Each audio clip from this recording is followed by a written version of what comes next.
Selamlar, ben Naknako. Bugün sizin merak ettiğiniz soruları cevaplayacağım. Kendi e-spor kariyerini anlatır mısın? Anlatayım. 2022'nin kış mevsimine doğru Fenerbahçe Akademi'ye girdim. Yani şu ana kadar oynadığım en kolay sezonlardan birini oynadım. Şampiyon olmuştuk. Sonra yaz mevsiminde Fenerbahçe'nin main team'ine girdim. Mevsim birazcık kötü başlamıştı. Böyle 0-6 gibi bir başlangıç yaptık. Ondan sonra birazcık şansa playoff'a kaldık. Ondan sonra finale kalmıştık. Yani playoff'larda finale kalmak kolaydı o zaman. Sonraki dönem yurt dışında oynamak istemiyordum. Türkiye'de oynamak istiyordum. Lise son senemdi.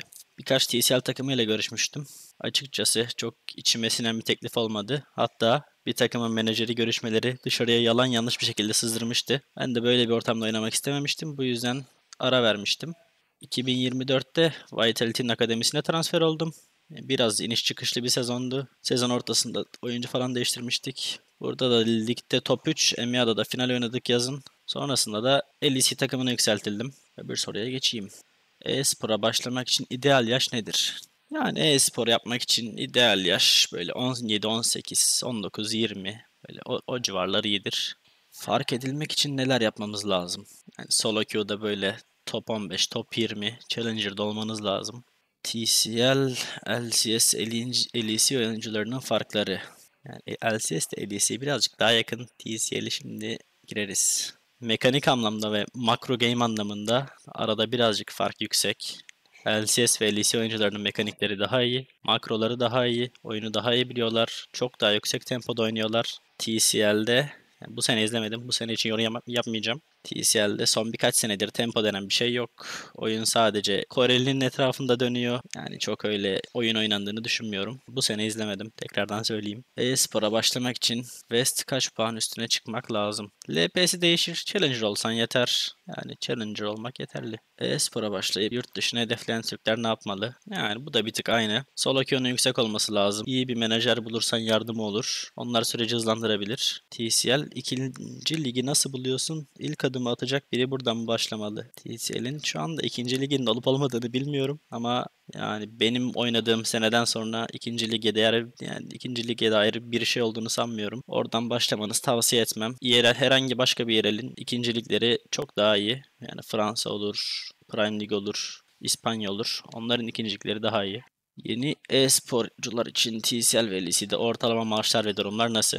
Yani net bir rakam vermeyeyim. Doğru olmaz ama maaşlar şu an LEC'de son 2 seneye göre çok daha düşük. Şu anda böyle çaylak oyuncular 60-100 bin arası alıyor diyebilirim yıllık euro. Öyle. West'te belli bir yere çıktık. Şimdi ne yapmamız lazım? Takımlar bizi buluyor mu? Yani solo queue'da top 10'a girmedikçe seni takımlar öyle kolay kolay bulmaz. LoL Pros diye bir site var. Oraya kayıtlı olursan yardım olur. Oraya katılmak için de sanırım Challenger ya da böyle bir belirli bir LP'nin üstüne çıkmak gerekiyor. Sonrasında takımların tryoutlarına katılman lazım. Twitter'da paylaşıyorlar tryoutları. Oraya kaydoluyorsun. Ondan sonra tryoutlara giriyorsun. Yurt dışında e-spor gözlemlediğin kadarıyla Türkiye'den ne kadar farklı? Yani çok farkı var. Çalışma ortamı farklı. Aldığın maaş çok daha farklı. Burada e-sporu daha ciddi bir iş olarak görüyorlar ve daha profesyonel. Özellikle organizasyonlar Türkiye'deki gibi değil. Takımın maaş hariç sana sağladığı olanaklar neler? Buraya uçak biletimi alıyorlar. Benim kaldığım yeri onlar ayarlıyor. Burada şefimiz var, yemek yapıyor. Spor salonu var. Orada üyelik veriyorlar. Başka bir şey var mı? Başka bir şey yok. Yani bunlar yeter de artar. Para harcamadan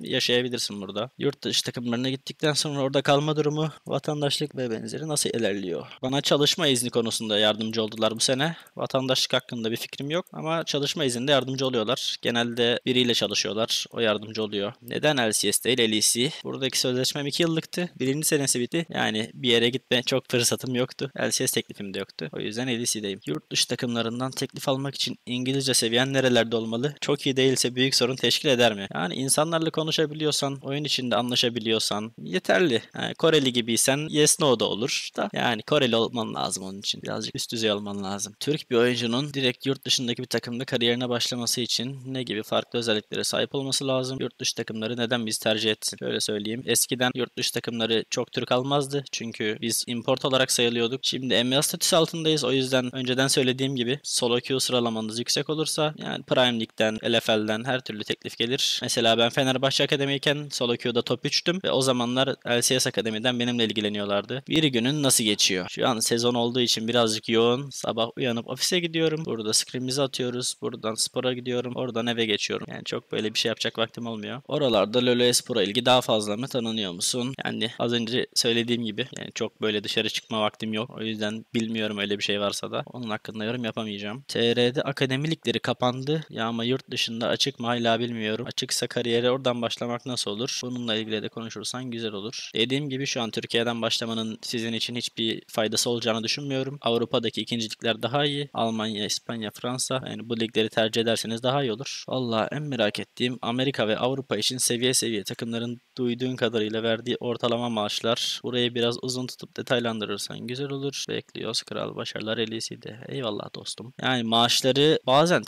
yani Twitter'da ortalama maaş olarak zaten paylaşıyorlar. Oradan da görebilirsin. Ama ben çaylak maaşı önceden de cevapladığım gibi 60-100 arası diyeyim. En uçuk kontrat da hani caps falansanız LEC'de falan böyle 1 milyona kadar çıkıyordur diye düşünüyorum. Çok bilmiyorum. Amerika'nın maaş ortalaması Avrupa'ya kıyasla daha yüksek ama bunu söyleyebilirim. Sorular bu kadardı. Elimden geldiğince cevaplamaya çalıştım. Merak ettiğiniz şeyleri ya da videolarda görmek istediklerinizi yorumlarda belirtirseniz bana yardımcı olmuş olursunuz. İzlediğiniz için teşekkür ederim. Görüşmek üzere.